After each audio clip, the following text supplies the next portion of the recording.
Cold Case, an Angelica Dale Mystery by P.K. Armstrong. She sat as the judge's gavel banged several times, trying to control the crowded courtroom that had erupted into chaos as the verdict was read.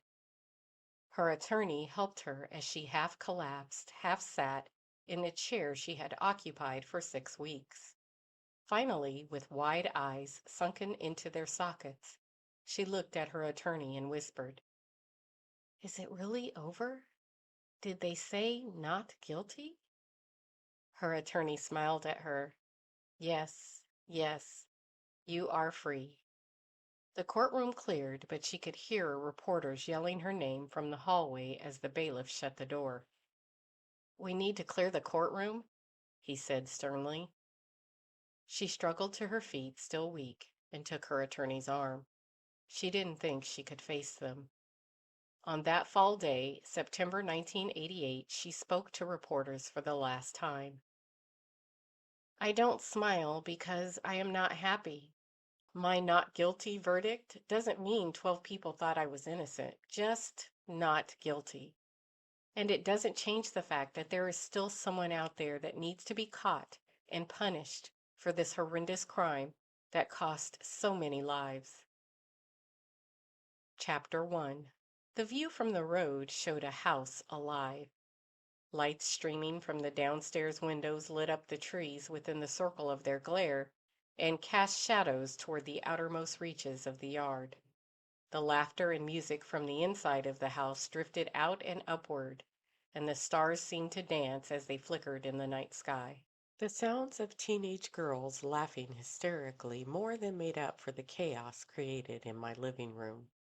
Earlier, I had moved the large oak coffee table from the middle of the room, not because I was scared of damage, for it was solidly built, but moving the table gave the girls room, and watching them in their favorite game dance party proved it was a good decision. I did not want the 6 teenage girls to think I was hovering, so I returned to the kitchen. Turning away to wash the dishes, the strains of 80s music reached my ears. Violet burst in with her hair in a side ponytail, accessorized with a fluorescent headband, off-the-shoulder fleece top, and matching leg warmers. "Is it time for pizza?" Her geometric earrings bobbed as she spoke. I couldn't help but smile. "Yes, make sure the table is clear and I will start bringing in the food." She shuttled off quickly, and I could hear her roping in her friend Tonya to help prepare the table. I forgot how much pizza teenage girls can eat. My friend Adrian had come over to spend the evening, so I wasn't outnumbered. She had joined in, heart and soul, and was sporting her own fluorescent pink headband. We organized the pizza, nachos, chips, cookies, refilled the candy, and had decided to open the front doors and sit on the porch to eat our own pizza. Signifying the end of fall, the evenings were mild and a cooler breeze rustled the faded grass and trees, the sound drowned it out by the start of another Madonna song. The girls' parents had dropped them off when it was daylight, and the lights streaming from the house picked up the toys that still littered the yard. The girls had ridden bikes, swung on the swing, and chased each other with water balloons until darkness drove them inside. "Do you want wine? Just because I'm not having any doesn't mean you have to abstain," I asked in a gracious mood. "Not if you aren't having any," she replied, ever the supportive friend. Adrian had chosen the porch swing to sit on and was rocking it back and forth gently. "Did Francine and Jerry let you have sleepovers?" she asked abruptly. "What kind of question is that? Of course I had sleepovers." Adrian shrugged. "I could see your mom enjoying a bunch of girls, but your dad, the cop?" Her voice drifted off. "My dad was the best. He would usually have some game for us outside, like hide and seek, and then he would move all the furniture and let us dance and play games. He never once complained about the noise." "Who'd have thought that about Jerry?" She paused. "What have you been working on lately?" I laughed. "I think more importantly is what are you working on?" "What do you mean?" "You are firing questions at me. That means you are avoiding talking about yourself." Adrian sighed loudly. "I hate being friends with a cop. I'm not a cop anymore. You know what I mean." I didn't speak. I'd known Adrian for several years and knew she would speak when she was appropriately moved. It didn't take long. I think Adam wants a divorce. I slowly put the crust of my slice back down on my plate. You think, or he actually told you? Adrian looked at me, sighed heavily, and rolled her eyes. I'm sorry. It's not the cop in me, you know. My mom is a psychiatrist. She would never let me worry about things that haven't happened.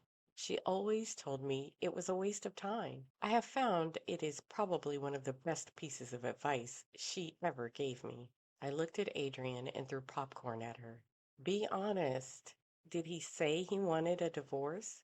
Adrian shook her head. No.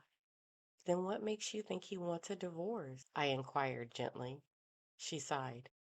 He's working late and extra hours on the weekend.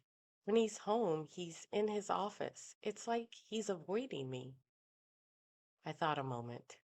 It is strange for Adam, but divorce isn't the only interpretation. I paused, knowing Adrian wouldn't like my next words. You know you need to talk to him. A large crash sounded in the living room and then silence. I didn't hear screaming or tears and figured no one was injured. Violet? I called. You guys okay? Violet poked her head out of the door. Jen was dancing and knocked over a plastic cup and a bowl with popcorn in it. Was the cup full? No, it only had a little bit of soda. Okay, get the paper towels and get it cleaned up. Okay. I turned to Adrian. Know a good cleaner? Adrian smiled half-heartedly. My heart ached for her. Adrian, you and Adam have the type of relationship all of us single people aspire to. Talk to him. Adrian took a deep breath. You're right, I know. I just don't like confrontation. I laughed until tears came into my eyes. What? Why are you laughing? What's so funny? Adrian was irritated. I wiped my eyes. You don't like confrontation. You're a prosecutor. Adrian and I met over one of my cases when I worked on the police force. She was organized and tenacious in the courtroom, and we bonded over the case. I was always impressed by her unwillingness to accept defeat even when her colleagues insisted she take a deal. Adrian grinned. That's different. I can confront attorneys and perpetrators all day. You're not suggesting I grill my husband as if he's on the witness stand. No, never that. But you guys have a great rapport. You know how to approach him. Just do it.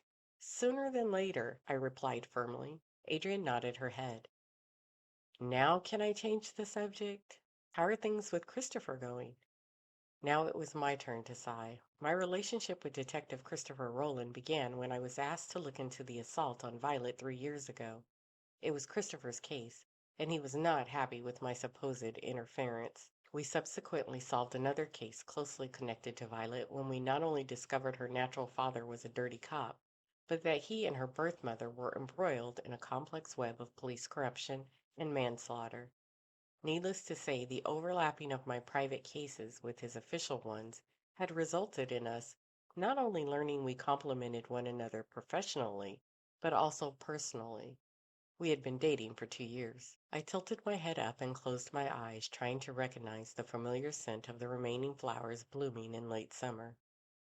The bloodroots were gone, and I did not expect to smell the bluebells as it was too late in the year, but I caught a faint tickling of licorice from the black-eyed Susans and relaxed ever so slightly. Christopher is busy. Well, we both are, but we still spend as much time together as we can. The look on my face caused Adrian to state simply, You love him. I nodded, briefly overwhelmed with emotion. I do.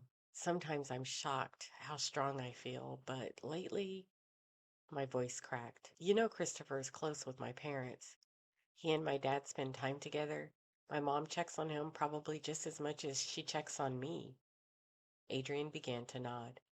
But you don't feel the same closeness with his family.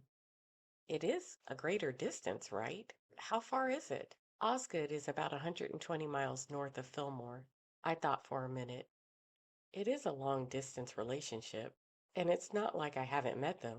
But then sometimes I think I should make more of an effort and call them, at least his mom. But then I get scared thinking it's a big step. Adrian thought for a minute. So, on the one hand, you are scared because Christopher doesn't seem to care whether or not you get to know them. And on the other hand, you are scared of getting to know them? I scowled at her as she began to chuckle before she spoke. Well, when you put it that way, it does seem a bit ridiculous. You should just call his mom over coffee one Saturday morning. Unless you think you need Christopher's permission before you do something like that, how long do you think you should put it off? I didn't get a chance to answer as another crash came from the house and Violet called out asking what she should do. Little did I know, as we made our way back into the house to survey the damage, the answer to the question was going to come much sooner than I expected.